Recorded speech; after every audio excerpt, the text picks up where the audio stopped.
History of Wales. Long, long ago, before cars, phones, or big cities, there was a green land next to England. This land had high mountains, deep valleys, and a long coastline with strong waves. People lived close to nature. They watched the sky, the sea, and the animals.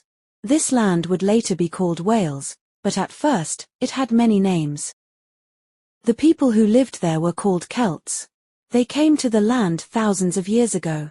They built small villages and lived in round houses. They used stone and wood. The Celts were farmers. They grew food and kept animals like sheep and cows. Life was hard, but the land helped them. The soil was good, and the rain gave water to their crops. The Celts loved stories and songs.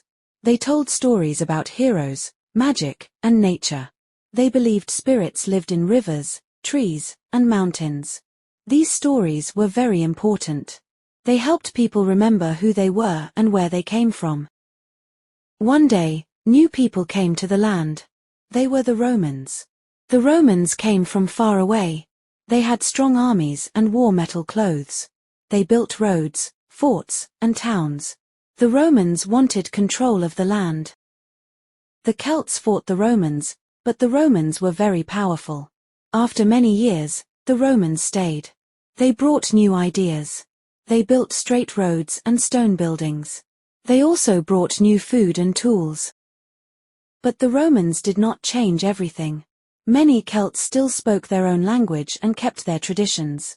They learned to live with the Romans. The land was now a mix of old Celtic life and new Roman ways. After many years, the Romans left. Their soldiers went home. The roads stayed, but the land was quiet again. After the Romans left, many groups came to the land.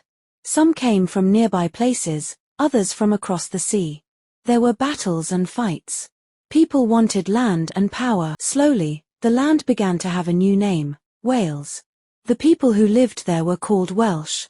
They spoke a language called Welsh, which came from the old Celtic language. This language was different from English. The Welsh people were proud. They loved their land and their language. They told stories about brave kings and queens. One famous story was about a red dragon. The red dragon became a symbol of Wales. People believed it showed strength and courage. Many kings ruled parts of Wales. They built castles to protect their land.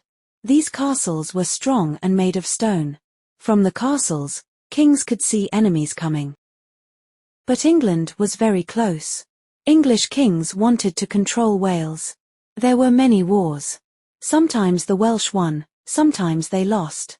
One famous Welsh prince was called Llywelyn. He fought to keep Wales free. Many people remember him as a hero. Even when Wales lost battles, the people did not lose their heart. They kept their stories, songs, and language. Families told old stories to children by the fire. This helped Welsh culture stay alive. In the end, Wales became part of a bigger country called Great Britain. English laws were used, and English became more common. This was a hard time for the Welsh people. Some were afraid their language and culture would disappear. But the Welsh people did not forget who they were. In schools and homes, people still spoke Welsh. They sang songs and celebrated old traditions. Over time, Wales became strong again. Today, Wales is part of the United Kingdom, but it has its own culture and language. You can see Welsh words on signs. You can hear Welsh songs. The red dragon is on the flag, proud and strong. The story of Wales is about identity. It is about people who love their land and remember their past. It shows that even when times are hard, culture can survive. When you walk in Wales today, you can see the past everywhere. Old castles stand on hills. Mountains tell old stories. The sea still crashes on the coast.